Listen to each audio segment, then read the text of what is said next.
Welcome back. Here we are moving to the next question based on the term 1 exam. So we are moving to the 50th question. The records of the employees are given below in tabular form. Write code for the following. So here they provide a table with yes and no, name, test and marks. So 4 columns that they provide. And what is the easy way for creating a data frame if they provide this particular table? We can use what is the mechanism? As the first step, we will provide the import statement. Is it import pandas as PD? Import pandas as PD. That's the first statement that we will provide. Then data frame variable equal to PD dot. That means here we provide an alias name. So that PD that we are using here, PD dot data frame of. Data frame D and F, that's capital. You need to remember that. Then within that, as a dictionary, we can easily provide this particular data. Yes and no, within square bracket, we can provide 1 comma 2 comma up to 6 we can provide.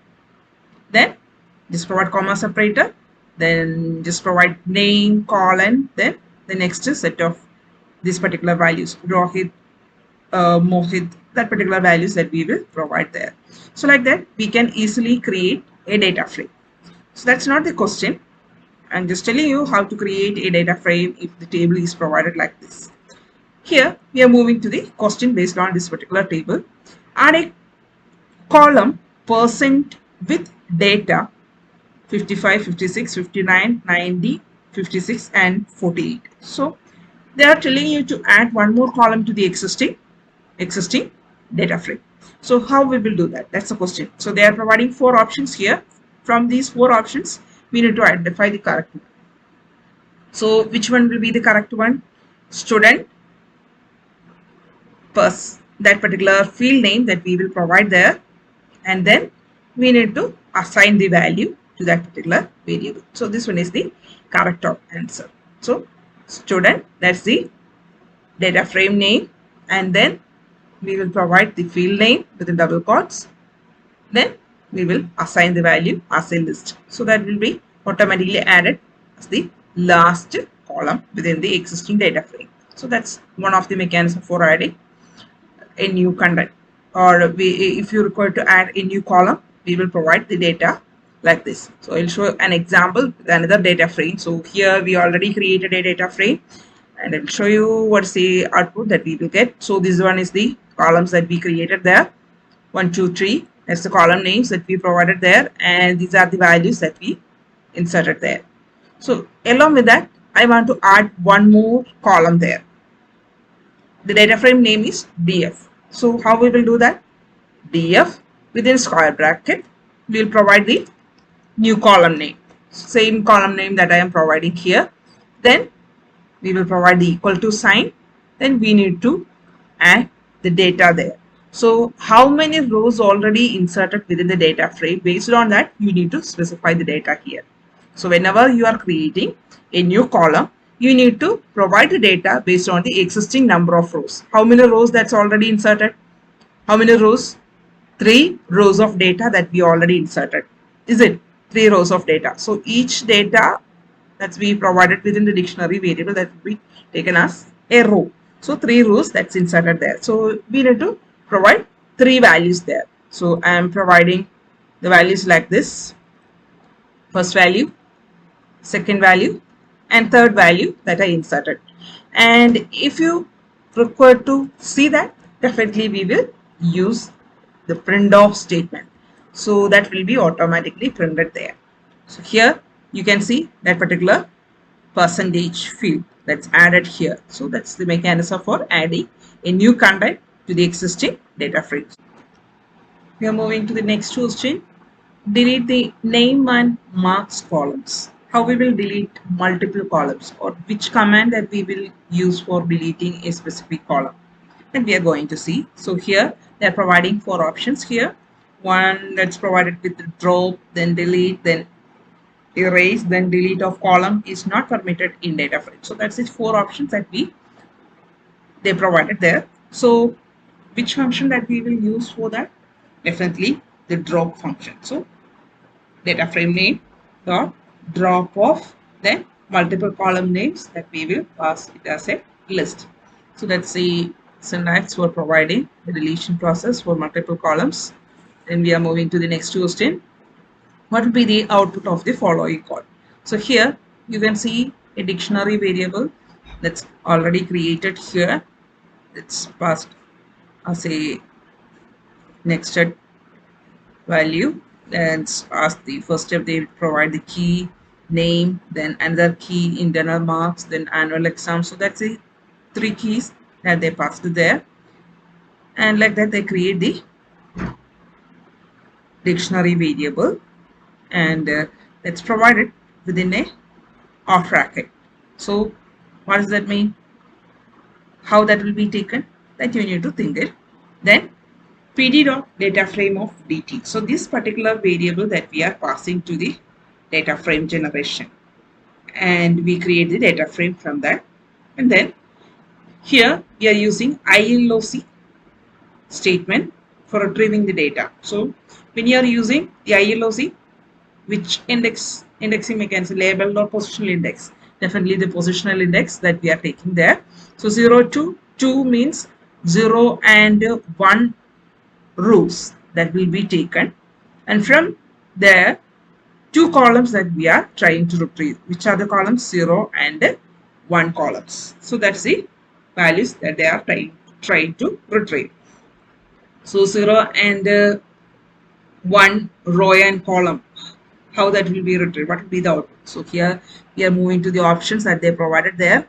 So Ashit 18, Bharat 19, as the first two datas that they provided there, and then three datas, and then two datas with three date columns.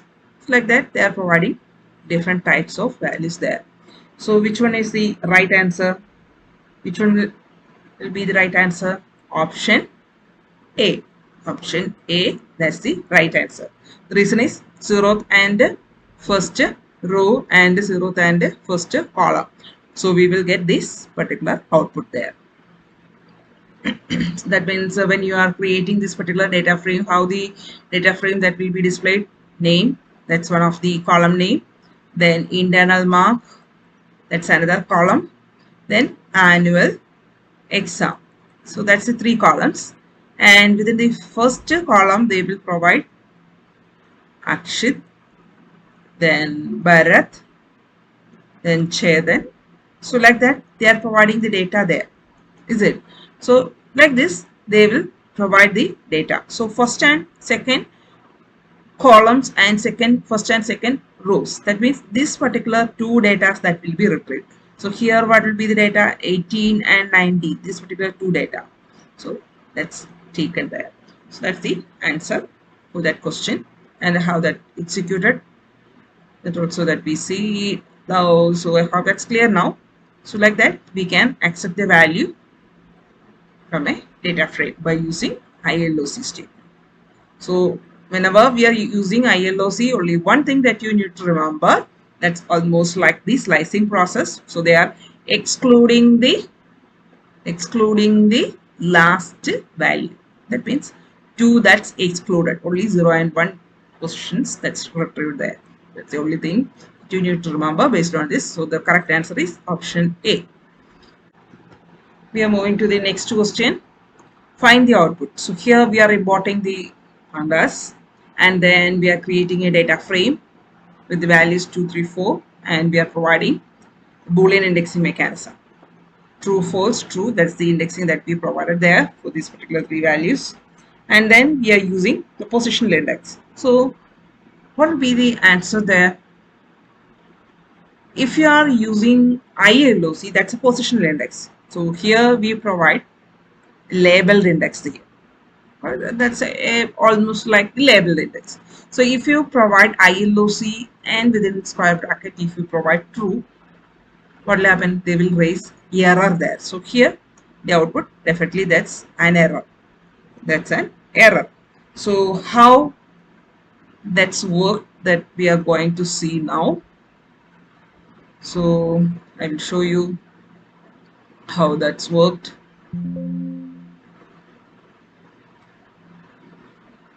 So here If you provide LOC statement there, that will definitely work. If you provide LOC statement, that will be worked properly. Instead of LOC, if you provide ILOC, they will provide an error message there. So here I provide LOC and I am going to run it, so that true values that's retrieved there. But if you provide ILOC, what will happen? They will raise an error message there. They will raise an error message. What's the type of error? Type error, cannot index by location, index with a non-integer key. So like that they are providing the error message there. So it's not possible to provide ILOC there. So they will definitely lead to an error message there. Then the next question, the teacher needs to know the marks scored by the student with roll number 4. Help her to identify the correct set of statements from the given options. So how we will do that? DF equal to DF within square bracket, DF within square bracket, roll number. So roll number, that's a column name. If the column name value contains 4, that data that we are retrieving within the DF1. So like that, they are providing certain statements here. So which one will be the correct one? 3 options as they provided there, and which one will be the correct one, and which one is wrong, that we need to identify here. So which one is the correct one? The first one, that's the correct statement. First one, that's the correct statement. The reason is we need to enclose the column name within square brackets. Here we didn't close it here, so that's wrong. Then here also they provided it as a single statement, that's also not possible, so that's wrong. So this one is the correct statement. If you need to counter check a particular value within a column, definitely you need to use DF within square bracket the column name, or otherwise one more option is available, DF dot field name, that also that we can use there. So here the correct option is A. And we are moving to the next question. The following code is to create another data frame which he wants to add the existing data frame. Choose the right command to do so. So here create a dictionary variable, and here that dictionary variable that we are passing to the data frame generation, and we need to add that data to the existing data frame. So how we will do that? So 3 or 4 options that's provided here. So which one is the correct one? Which one is the correct one that we need to identify here? So how we will add that particular data? Let's assume that that particular data frame is already created, DF that's already created, and S1 that we create now, DF that's already created, and we are trying to add more data there. So which one that we need to use there? DF dot append of S1, DF dot append of S1. So that's the correct answer, DF dot append of S1. So like that we can add more data there. The following code is to create another data frame which he wants to add to the existing data frame. Choose the right code. So data frame is already created and we need to add more data to the existing data frame. So that's the question. So how we will do that? We will provide df dot append of S1.